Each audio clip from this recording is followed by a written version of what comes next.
Good evening, and welcome to the March 5th meeting of the Milford Planning and Zoning Board. If I could ask everyone to please stand up for the pledge and a moment of silence.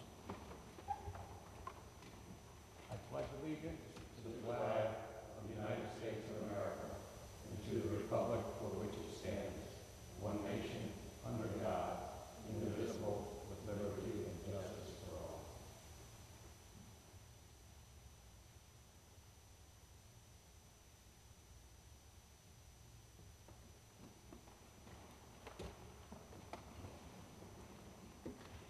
Thank you. May I have a roll call from the left?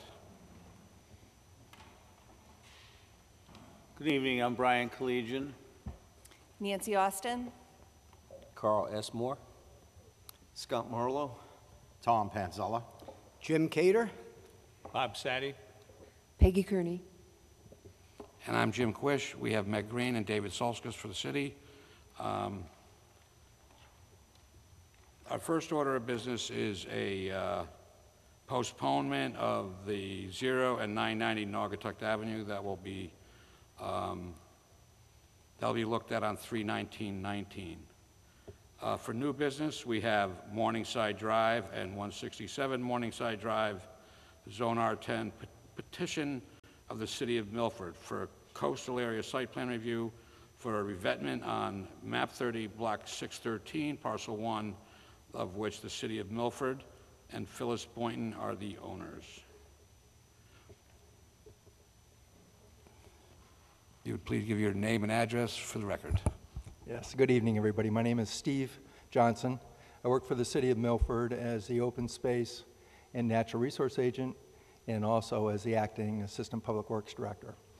I'm here tonight on the Morningside Drive project to really just put a very brief overview of it and answer any questions you might have.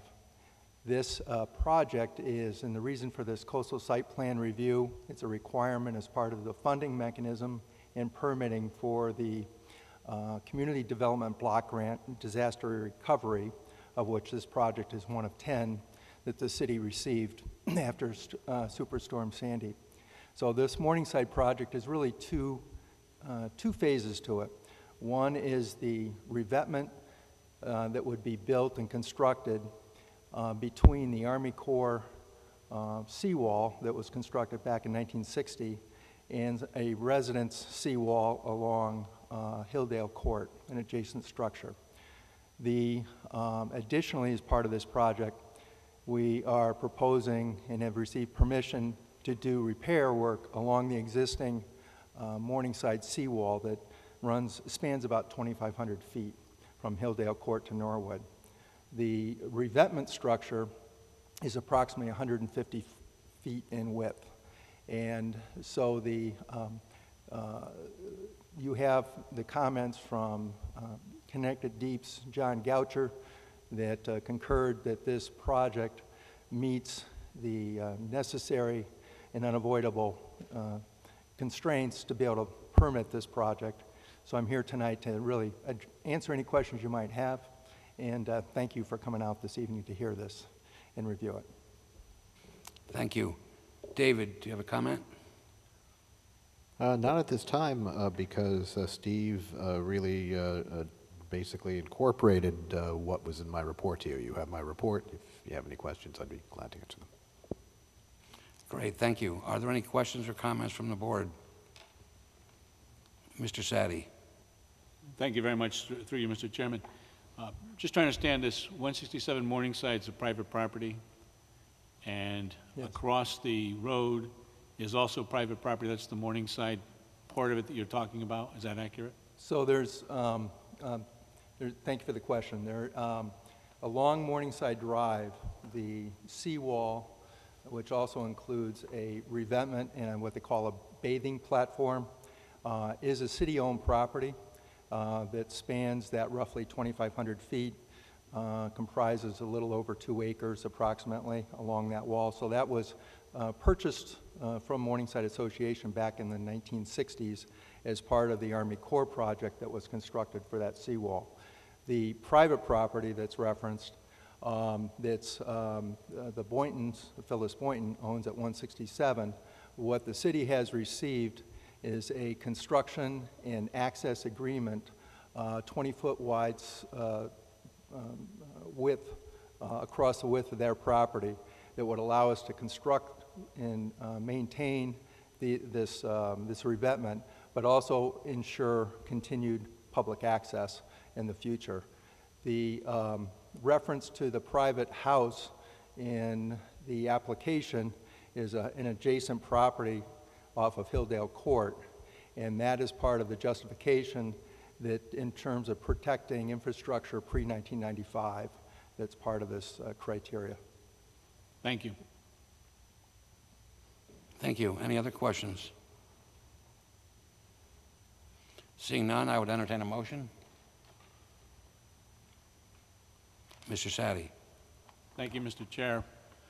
I move to approve as presented the petition of the City of Milford for a coastal area site plan review for revetment on map 30, block 613, parcel 1 of the City of Milford, and Phyllis Boynton are the owners. We have a motion. Do we have a second? Mr. Marlowe? We have a motion, a second. Is there any discussion on the motion? Just one question. Do you have, the entire thing is paid for by a federal grant out of the Sandy Storm Relief Fund? So, thank you for the question. So, right now we have funding from the Community Development Block Grant, and the total amount for this project is $1,180,480. That's what's been awarded. At this point in time, the preliminary estimates will allow us, we hope, to be able to construct the revetment in front of the 167.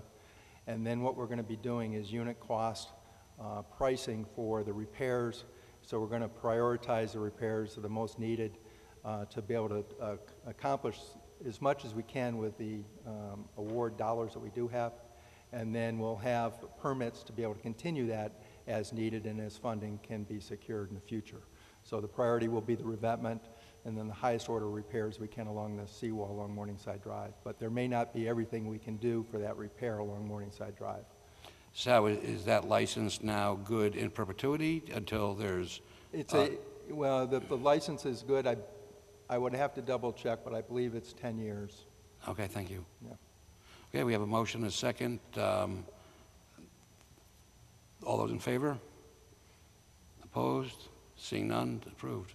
Thank you very Thank much, you. everyone.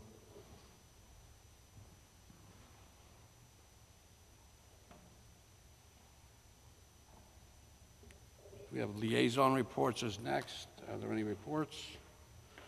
Seeing none, we have the Regulation Subcommittee. Mr. Grant is not here, so there's no report. Approval of the minutes. We have a motion. Mr. Marlowe? Second. Mr. Pansella? All those in favor? Opposed? Seeing none, it passes. Chair's report. We have Meredith is here for a merit badge. So welcome.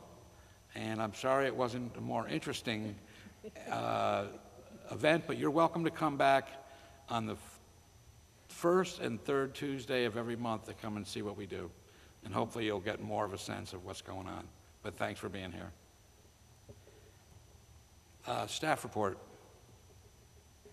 Okay, so this evening you should have in front of you something that looks like this, because I'm asking you to reauthorize the zoning regulations amended to March 18th, 2019, with an adoption date of 3/22/19. For those of you who are familiar with our book, its last adopted date was 2011. It's been updated. You know, we've changed regulations on and off since 2011, and it's gotten to the point where we have to draw a line in the sand so we can print new books. And this would declare that line in the sand, so all of the amendments which we have to keep separately will be incorporated into the book. And then with future changes, we'll, those will be amendments that at some other point will be incorporated into the book at a future adoption and reauthorization. Great, thank you. Are there any questions from the board?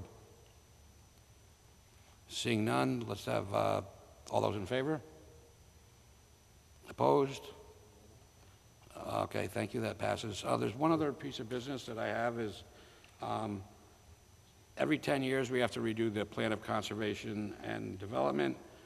We did get some volunteers to be on a committee a few meetings ago, but we have a different makeup of the board now, and we also are now actually getting ready to schedule a meeting. So I would ask for volunteers to be on that. We'll probably start with a meeting on the second meeting of the month, not this month, but next month, and we'll have a meeting before our regular meeting, and we'll discuss the parameters and look at how to proceed at that time. I would think that it's not going to be it'll be sort of a progressive commitment where we'll meet a few times and then we'll develop a plan, and then we'll probably have a more robust effort as time goes on. So I would ask for volunteers. So if you would raise your hand, if you would be willing to be on. We have Scott. We have, no, Mr. Sadie. Peg. Okay, so we have three. We'll have Mr. Sadie. Will we have, Mr. Chairman, not I Mr. didn't raise Sadie. my hand. What's that? That was Mr. Cater, I believe. You can volunteer now, and if you decide to sit down, then you can do that. So Mr. Cater's on it. And Mr. Griffin, will you be a member of that? He will, okay. And I imagine you will as well? It's my job. So do you? So for Do clarity- you intend on doing that job? That's the question, I guess. So for clarity, can I have the names again? So we have, Okay, so we have it, we have I have Scott, Peggy, me. Bob, Jim K., and Jim Q. Not Bob, oh, sorry, okay. Okay, so let's plan a meeting for 6:30 on the second meeting in April. Be our kickoff. may I make a homework suggestion? All those on the committee, please read the current Plan of Conservation and Development. That's what I was going to get to. Yeah, that's a very good idea. I think that that would be a good idea. And I think we may do some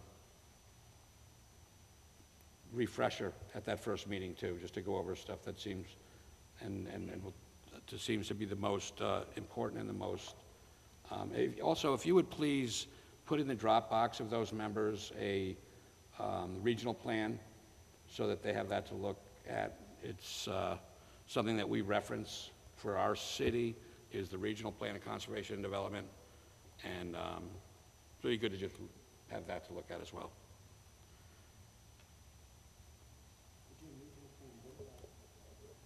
So it's a regional plan of conservation and development. It's, I think, around a dozen towns that's represented by a commission, and then they again, I think about every 10 years, they do it again as well. Well, it's a pyramid, because the state has one, then you have the region, then you have the towns. So everyone's got to work together, so they all fit together. Right. And our plan has to follow some requirements in the statutes. That's what guides our particular plan, and it's supposed to play nicely with both the region and the state. Great. Okay, thank you. Motion to adjourn. Moved. All in favor? Done. Thank you.